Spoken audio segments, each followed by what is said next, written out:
Hi, this is Greg with Northern Audio and Music to My Ear, and back with another edition of What's in My Collection. So today we're going to have a smattering of all kinds of different genres of music, kind of something for everybody. So let's get right into it. So first up, we got Roy Clark stringing along with the blues. So Roy Clark, if you're not familiar with who Roy Clark is, those who are would tell you he's probably the greatest guitar player that ever lived. So he doesn't really get the credit he deserved. He was a big comedian type guy. He played on Hee Haw. But if you go look up the video from him playing Magalina from on the Odd Couple, the show The Odd Couple, we'll put the link below. Click on that. We'll wait. We'll be back. And then at that point, I think you'll agree he is the greatest guitar player that ever lived. So this particular record, the soundstage on it is just massive. It's one of those, really shocking how big the soundstage is, well far to the left and well far to the right of the speaker, very deep and wide. There's a lot of reverb on it as well to the guitar. So it just has a real pleasant, warm sound despite the higher frequencies of the guitar. Obviously, all analog. It's an older record. They've never repressed this guy. Shouldn't be too expensive. I'm sure you could find this around. But, again, worthy of your collection. I think once you go see that video, you'll have a greater appreciation for who Roy Clark is as well, too, if you don't know. So next up, we featured these records as well before. Another one from Vince Giordano. This is what's special about these guys. We do carry these in the store. They're a local manufacturer, but they're 78 RPM, microgroove, meaning modern day grooves in stereo. So that's a unique combination. You don't typically see that. And I mentioned before, if you think in the time domain, in 1 second, 33 RPM, how much information you're passing. That's why they'll press higher fidelity records on 45 RPM in the same 1 second, how much information you're passing. Well, think about 78 RPM. So really what this does is it kind of etches the instruments in space in 3D. It's a pretty cool effect. It's something unique, this particular setup, 78 RPM and microgroove stereo. And we have these downstairs in Music to My Ear. So worthy of a demo record for sure. Next up, one I'm not quite real sure where I got this guy. I've had it so long, but Smoke and Mirrors. It's a percussion ensemble. It's kind of like a demo record. And it's just that, a lot of percussion. And they play it in a very large hall. So you'll have, one instrument is 80 foot that way, another instrument is 70 foot that way.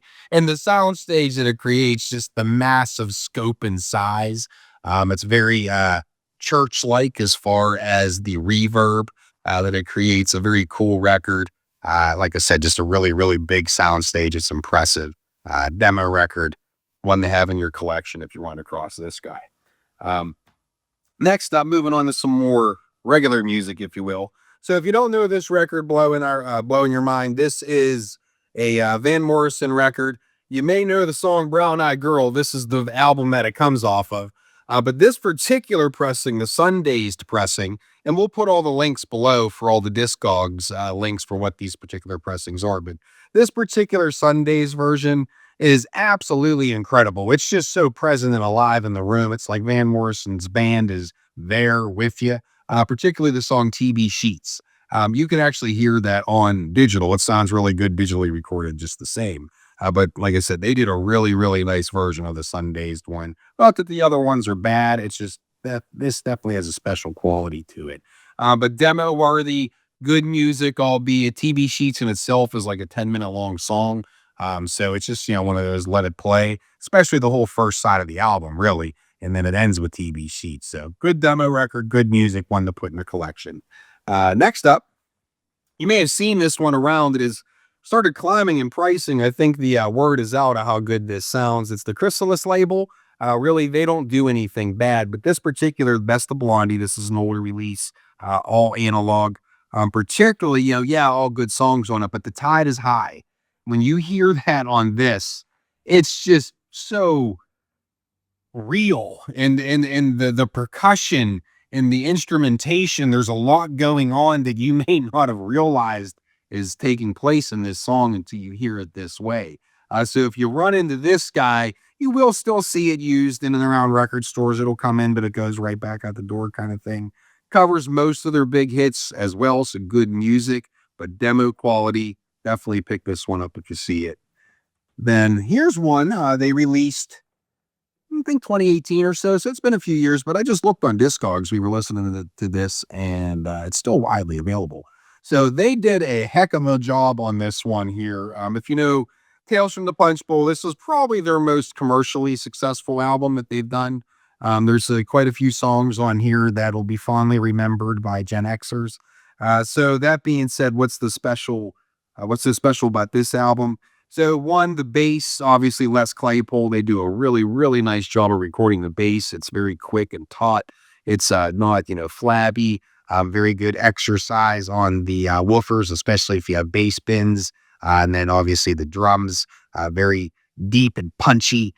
Songs like Southbound Pachyderm, just a real expansive sound stage.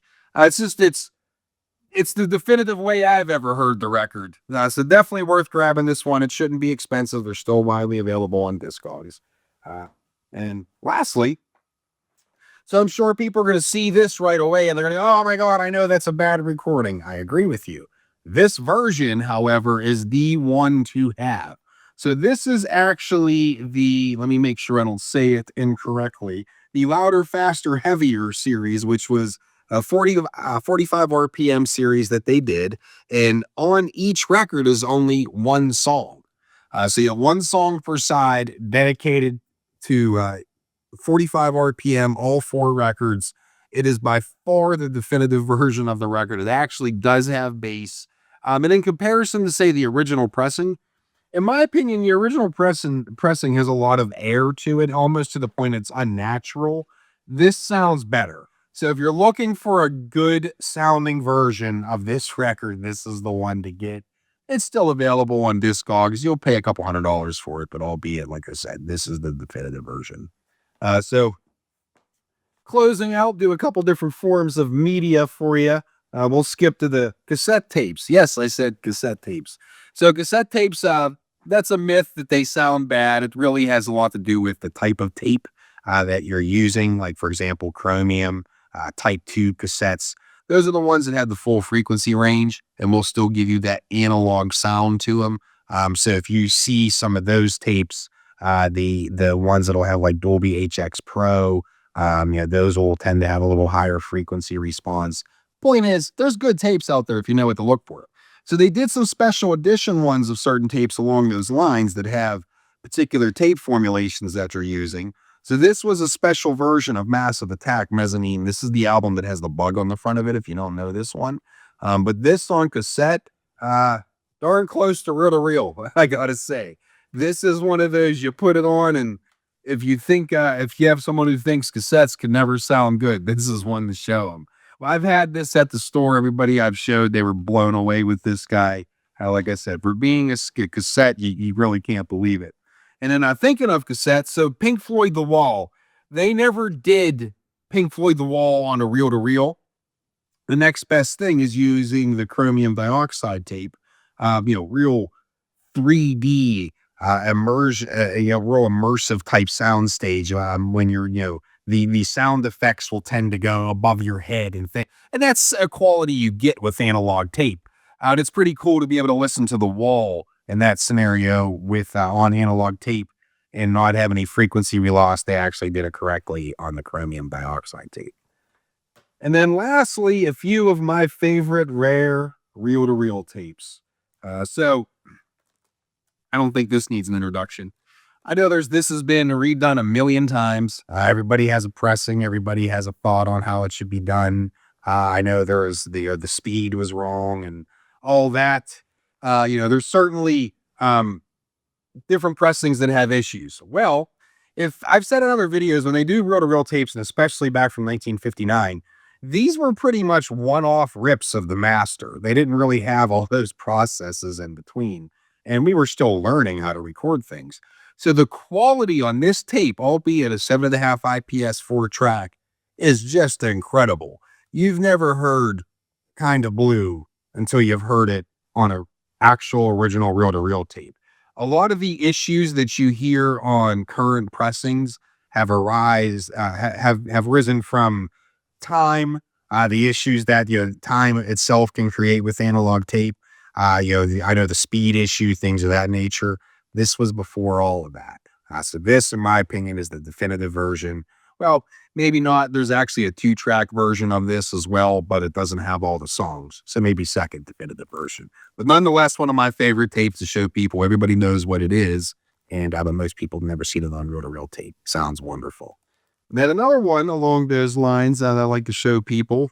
Everybody knows Dave Brubeck Timeout.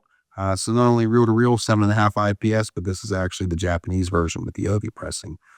So, again, just in my opinion, the definitive version of it, it still does have the tape splice. It's not pre-slice, if you will. So it still does have that change in the middle of the song, albeit all of the tape qualities are there. The bump and roll, the texture of the instruments, the realness of the percussion. Joe Morello never sounded so good on drums. So, it's one of those, if you've heard Dave Brubeck and there's a million different ways it's been pressed and those are all great, but reel to reel, that's probably the best definitive sounding version of it, in my opinion. So that being said, that's all we got for today. We'll dig up some more to show you what we're listening to these days, what we're demoing. And until then, thanks again for listening to the music.